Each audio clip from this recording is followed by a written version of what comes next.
Comme vous pouvez l'imaginer, ce point de presse est justifié par une décision très curieuse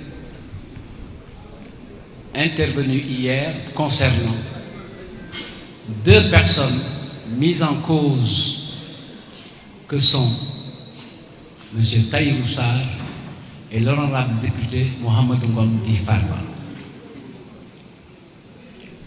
L'annonce de la libération de Farba Ngom et de Tahirou Sarr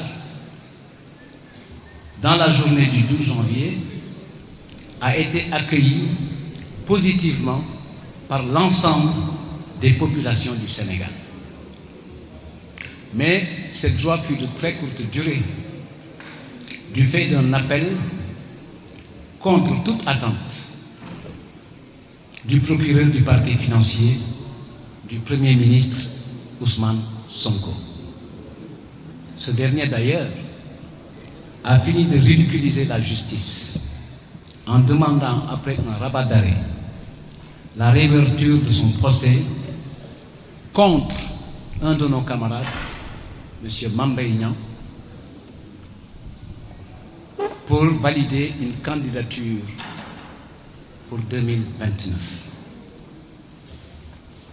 Cette opposition à la libération de l'honorable député des Agnam traduit selon nous, et ce qu'on dit depuis le début, un acharnement contre un homme, en l'occurrence Farba Ngom, qu'il ne qualifie plus d'adversaire politique, mais qui est pour eux un ennemi, une cible à abattre. Rappelez-vous le discours de la honte à Agnam, quand M. Ousmane Sonko interpellait Farba Ngom pour lui dire que ce serait sa dernière participation à une campagne électorale. Rappelez-vous que l'honorable député Farba Ngom est le seul détenu dont, avant la convocation, le procureur de la justice, le procureur de la République a sorti un communiqué.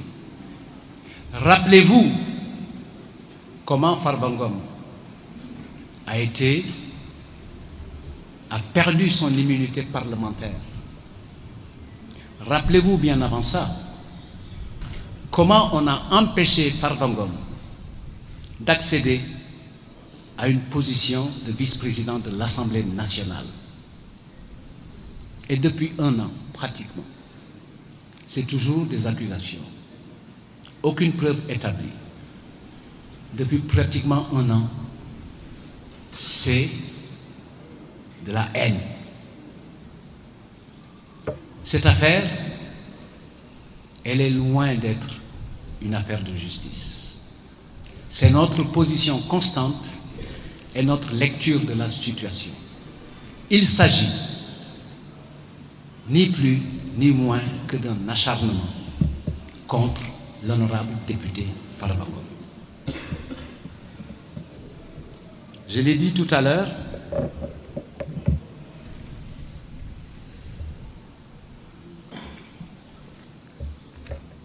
merci beaucoup.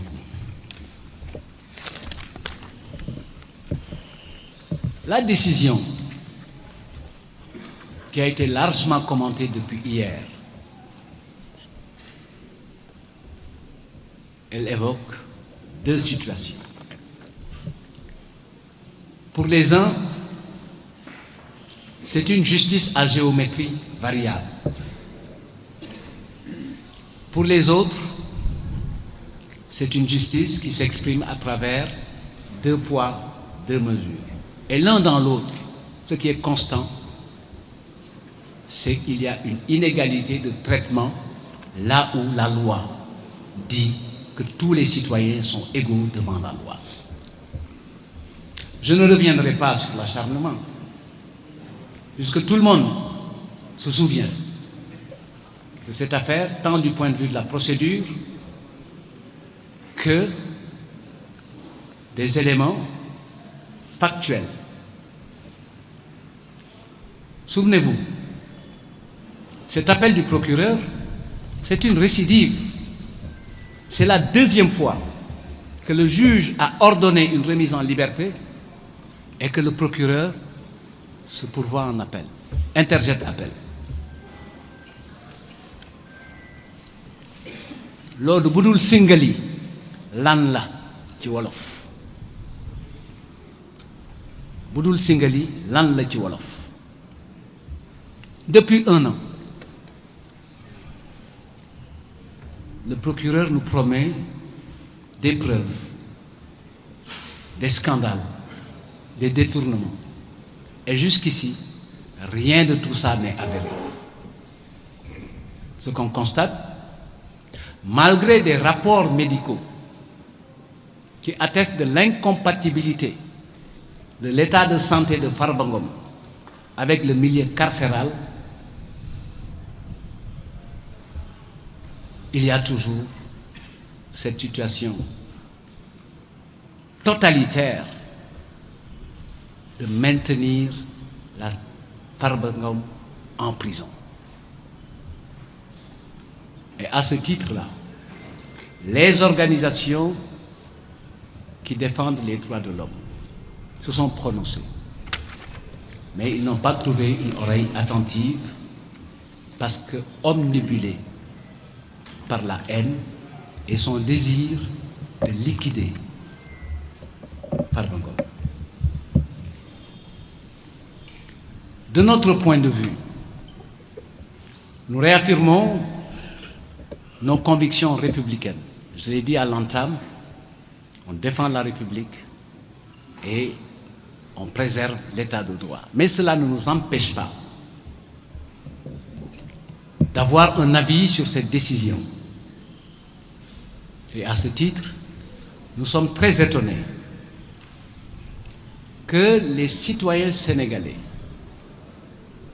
à qui nous reconnaissons le droit et la responsabilité de dire le droit, le disent mais ne l'appliquent pas. Et dans ce contexte, la justice, qui doit être un rempart, ne devrait jamais se transformer en risque et en danger pour notre République.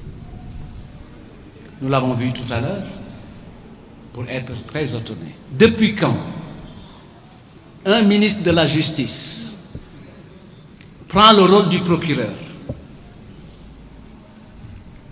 pour se prononcer sur la situation et le cas de Farba Ngom? Nous disons tout simplement que la conférence de presse du garde des Sceaux est une conférence de panique. Ce n'est pas une conférence de presse, c'est une conférence de panique. Ce qu'on en a entendu concernant la fouille qui aurait permis de découvrir des téléphones auprès de Farba, qu'il avait par devers lui, les éléments révélés, la morale et la bonne éducation, nous interdisent de revenir là-dessus. La ñu wax nañ ñu yaree duñ ci tontu parce que mbir yu mel noonu dëkkul fii feneen la dëkk. dëgg